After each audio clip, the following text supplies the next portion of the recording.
Hi, I'm DJ Rad Key, and welcome to what is now my 85th vlog in the series. It is Monday, September 17th, 2018. We do have school at the Scratch Academy today, and we're into the final 3 weeks. So I thought today, being that it is a Monday and we're starting a fresh week, would be a good day for an academy update, a life update, a job update, just an overall update, but specifically about the academy. So with 3 weeks remaining, it is crunch time to say the least. Stress is kicking in a little bit.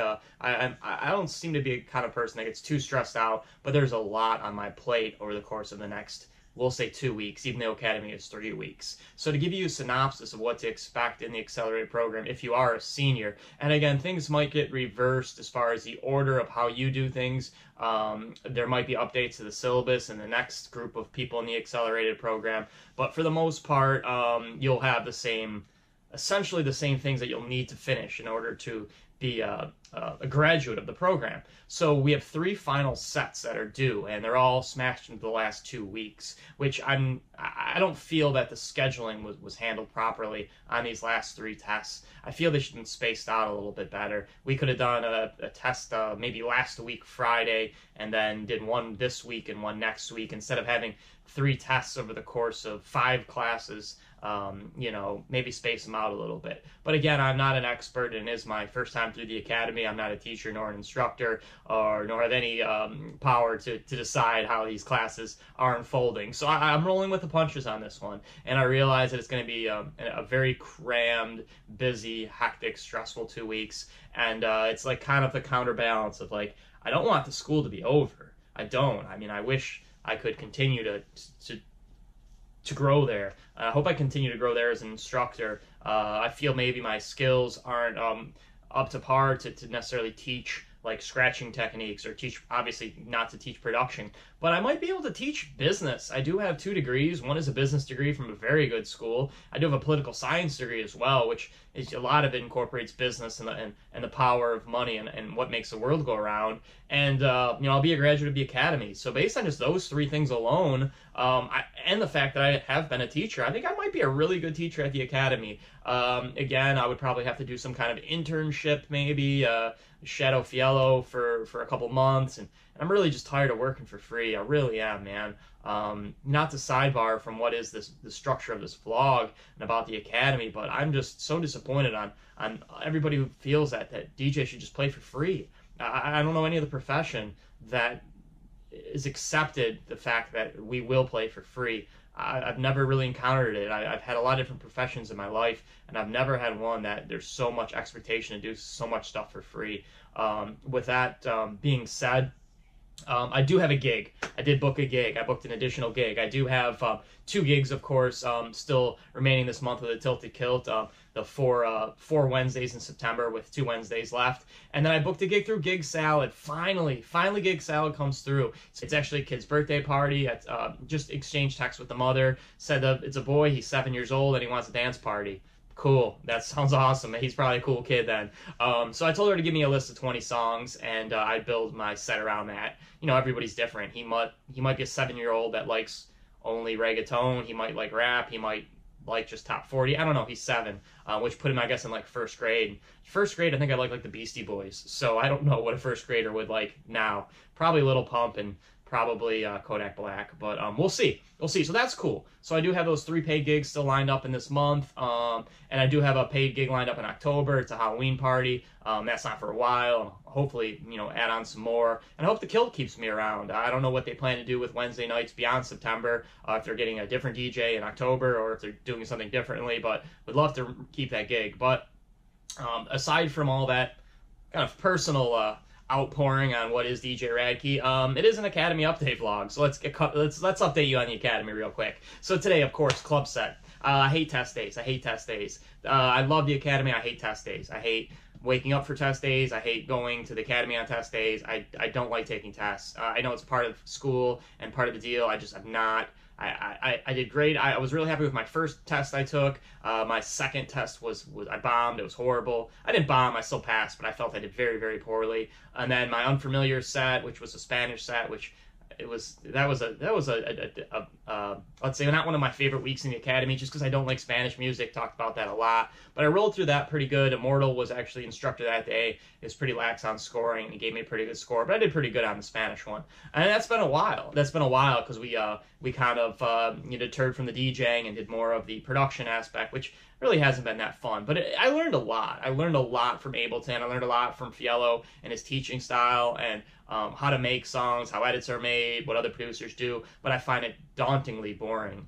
Dauntingly boring. The days that we had projects due for production, I wake up in the morning and be like, oh man, I gotta spend the next 2 hours finding a song to make a redrum that I'm probably not going to use anyway because I'm not a producer and it's not very good. But the theory is there, and it helped me expand on music theory. So production is done, which is cool, but 3 tests are coming, which is a bummer. So club set today, prime time high energy. That's the requirements. Prime time high energy. I got that done. I spent a lot of time on it this weekend.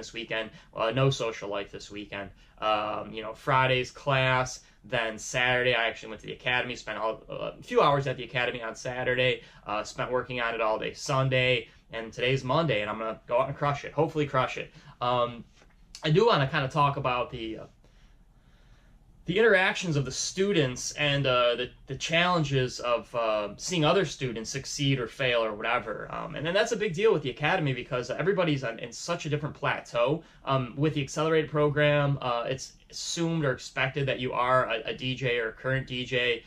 You're not just somebody walking off the street being like, I want to DJ, I want to join the accelerated program. And that's what kind of threw me for a loop. And I guess, if somebody wants to sign, it's not like, I'm applying for the University of Michigan, I need to be accepted. You have to pay. Basically, you have to have the resources, connections, and the ability to pay, or like Shinobi, get a scholarship. You can finance the program, but essentially if you pay, you're in. You don't have to necessarily pass a DJ test or pass a written test or anything like that. So, not to downgrade the students that were above me in Shinobi, as in Manuela and Larissa, but, coming into class, even early on, watching them operate, the bar wasn't set very high. So these were 2 students in the accelerated program, which is built for, or the intent for, is current DJs to make them professional DJs, and these seem to be 2 people who had 0 DJ experience, and you can't just go from 0 to 100 in the accelerated program. For me, like with the accelerated program, is I had the 3 main goals that I set out. I set them out from day one, and I'm still holding to these goals today. Would be an expert on all the equipment. I never want to go to a gig now where I can't figure out, or where I need to make a call like, Fiello, why won't this work? I want to eliminate all that. I want to be the guy who has the answers. I want to know how to use all the equipment, how to use a Serato box. I never heard of a Serato box before I went to the academy. I could imagine now if I went to a nightclub and they had a Serato box, I would know what it is. Before the academy, I would have no clue what it even did, functioned, how to put anything together. Now I can operate a Serato box, which, for the viewers is, it's kind of like when the TVs were getting converted from, analog to digital, like whatever it was 10 years ago. So like if you had like a really old TV, you had about like a converter box, and then you plugged in your cable to the converter box to TV, and you were able to watch digital cable on a non-digital TV. The same kind of theory holds with the Serato box. It's like on a piece of Tractor equipment, which is a Native Instrument brand, that is not compatible with Serato unless you have a Serato box. So you can use it with Tractor, but you can't use it with Serato. Well, everybody uses Serato. Tractor still exists. DJs still use Tractor. I know Craze uses Tractor. Big name DJs use Tractor. Just with the Academy, we use Serato. So that was like one huge thing as far as like troubleshooting. Like, if a chord is, where chords go where the RCAs go in.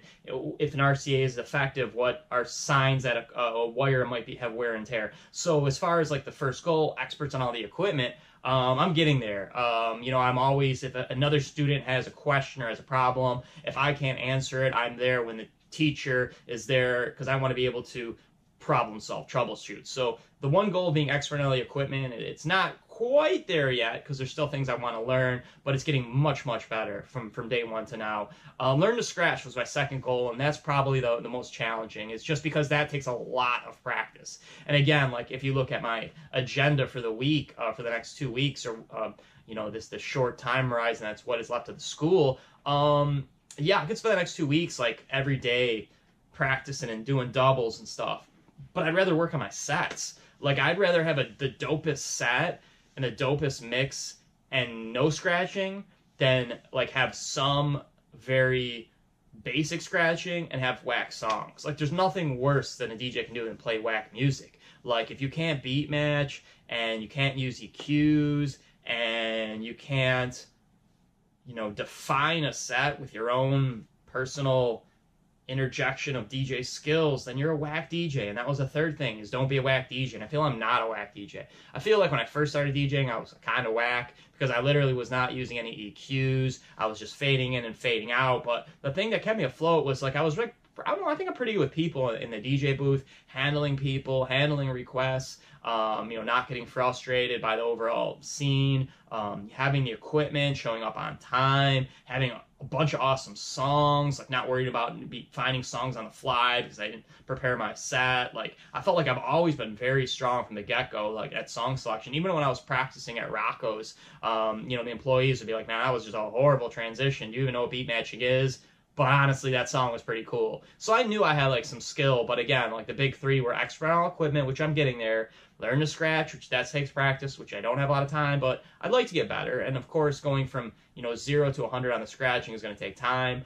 Shout out to Hackno, though. Hackno has got some scratch skill. He's one of the students in the class below us with Jerry and Frank. And I've heard all three of them play, and all three of them do have skill.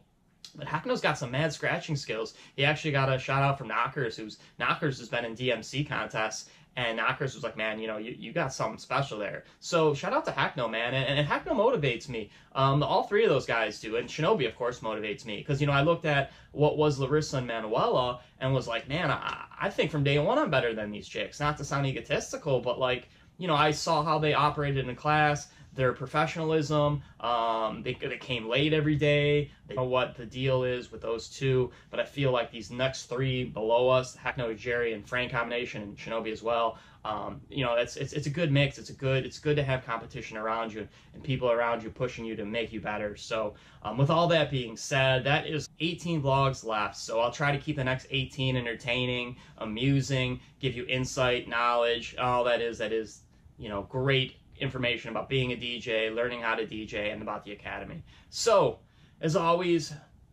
find everything that is DJ Rad Key on djradkey.com. Be good to people, be nice, say hi to a friend you haven't talked to in a while, you know, smile at a stranger, and just be a good person. Just be a good person overall, and life will be good. And as always, peace.